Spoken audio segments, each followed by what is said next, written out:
அதே மாதிரி ராகுல் காந்தி அவர்களுடைய சகோதரி பிரியங்கா காந்தி அவர்கள், அன்னை சோனியா காந்தி அவர்கள், இப்படி இந்தியாவில் இருக்கக்கூடிய அனைத்து பெண் தலைவர்களையும் ஒரே மேடையில் அமர்த்தி தமிழகம்தான் இந்தியாவிற்கு வழிகாட்டுகிறது என்பதை உருவாக்கி காட்டிய மாவட்டமும் சென்னை தெற்கு மாவட்டம்.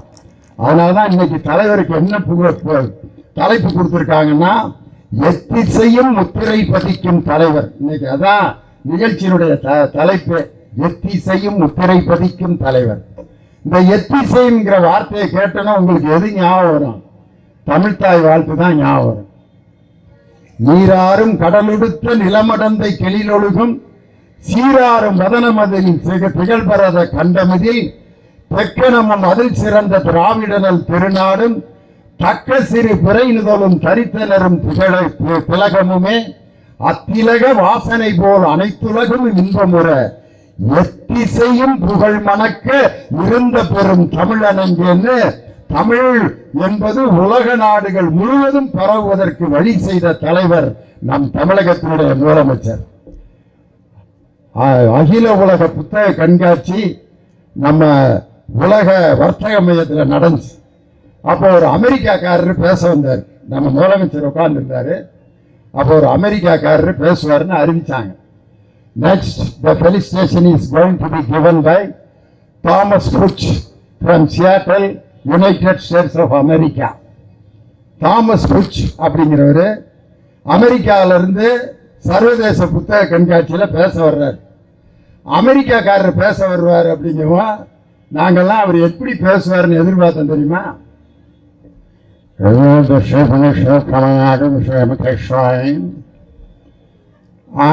felicitate this CIP of Chennai International Book Fair அப்படின்னு பேசுவார்னு நினைச்சேன்.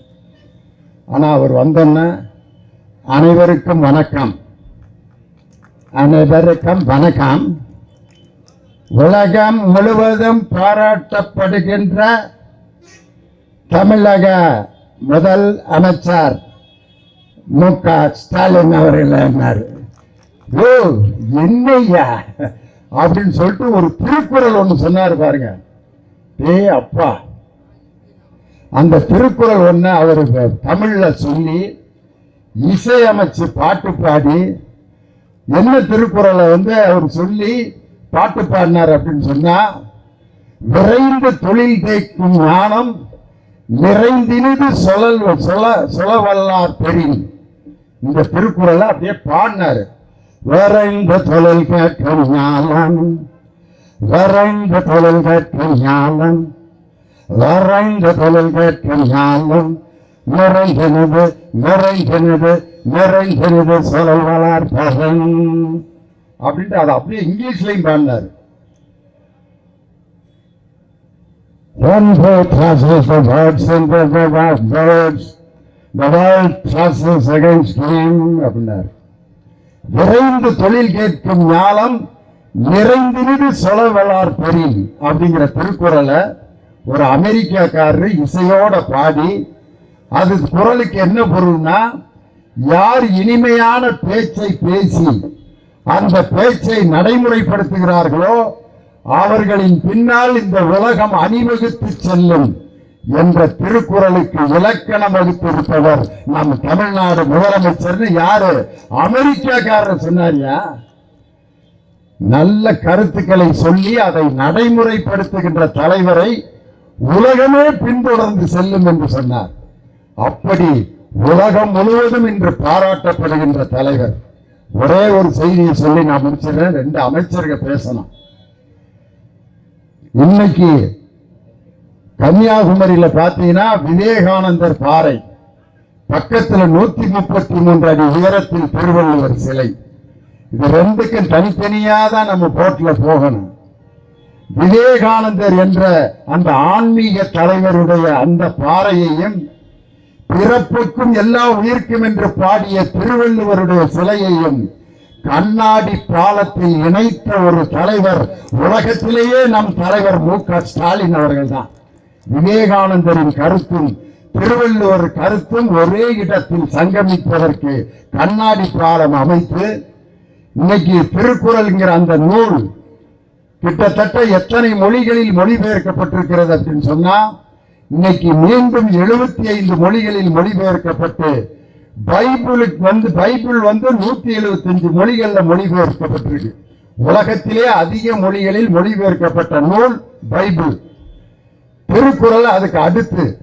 இன்று நம் தலைவர் முயற்சி எடுத்து பைபிளுக்கு இணையாக திருக்குறளையும் மொழிபெயர்க்கப்பட்டு 173 மொழிகளில் திருக்குறளை மொழிபெயர்ப்பதற்கு பட்ஜெட்டில் நிதி ஒதுக்கிய தலைவர் நம் தமிழகத்தினுடைய முதலமைச்சர். அதனாலதான் எத்திசையும் முத்திரை பதிக்கும் நம் தமிழகத்தினுடைய முதலமைச்சர் 500 தமிழ் இலக்கிய நூல்களை எடுத்து உலக மொழிகள் அனைத்திலும் மொழிபெயர்ப்பதற்கு எங்க பாடநூல் கழகத்திற்கு கட்டளையிட்டிருக்கிறார்.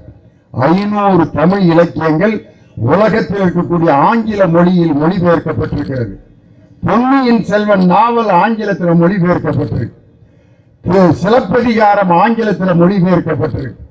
இப்படி தமிழ் இலக்கியங்கள் எல்லாம் ஆங்கில மொழியில் மொழிபெயர்க்கப்பட்டு உலகம் முழுவதும் இருக்கக்கூடிய மக்கள் தமிழை நேசித்துக் கொண்டிருக்கும் பொழுது இந்தியாவில் இருக்கக்கூடிய இந்த ஒன்றிய அரசு தமிழை அழிக்க நினைப்பதை எந்த தமிழனும் கடைசி உயிர் வரையும் போராடுவான். அந்த போராட்டத்திற்கு நம் தலைவர் இதுவரை துணிச்சலாக தன் கருத்துக்களை சொல்லிக் கொண்டிருக்கிறார். அதனால தமிழ் மொழியை எந்த கொம்பனாலும் சிதைக்க முடியாது, அழிக்க முடியாது. காரணம் 5000 ஆண்டுகளுக்கு முன்பே இரும்பு என்ற தொழில்நுட்பத்தை உருவாக்கிய இனம் நமது தமிழ் இனம்தான். அதனால 5000 ஆண்டுகளுக்கு முன்னால் பேசப்பட்ட ஒரு பழமையான மொழியை நீங்கள் அழிக்க வேண்டும் என்று நினைத்தால் கடைசி தமிழன் உயிரோடு இருக்கும் வரை எங்கள் தமிழ் மொழியை யாராலும் சிதைக்க முடியாது, அழிக்க முடியாது என்று சொல்லி தமிழர்களுக்கும் தமிழ் மொழிக்கும் பாதுகாப்பு அரணாக விளங்கி கொண்டிருக்கும் நம் திராவிட மாடல் வருகின்ற 2026 ஆகஸ்ட் 15 அன்றும் சென்னை ஜார்ஜ் கோட்டையில் கொடியேற்ற போவது நம் தமிழகத்தினுடைய முதலமைச்சர். அவர்தான் 2026 ஆகஸ்ட் 15 கொடியேற்றுவார் என்று சொல்லி இந்த அருமையான மாநாட்டை நடத்திய சென்னை தெற்கு மாவட்ட கழகத்தின் செயலாளர் அன்பு அண்ணன் மாண்புமிகு மா சுப்பிரமணியன் அவர்களுக்கும் அன்பு தம்பி பிரபாகரன் அவர்களுக்கும் பார்த்திபன் அவர்களுக்கும் என்னுடைய மனமார்ந்த நன்றியை சொல்லி எங்கள் அன்பு அண்ணன் ஐபி அவர்களுடன் மேடையை பகிர்ந்து கொள்ள வாய்ப்பு கொடுத்த உங்கள் அனைவருக்கும் நன்றி கூறி விடைபெறுகிறேன். நன்றி, வணக்கம். டாக்டர் கலைஞர் தமிழ்நாடு முதலமைச்சர் தளபதி ஸ்டாலின், தமிழகத்தின் முதலமைச்சர் தளபதி ஸ்டாலின், துணை முதலமைச்சர் உதயநிதி ஸ்டாலின்,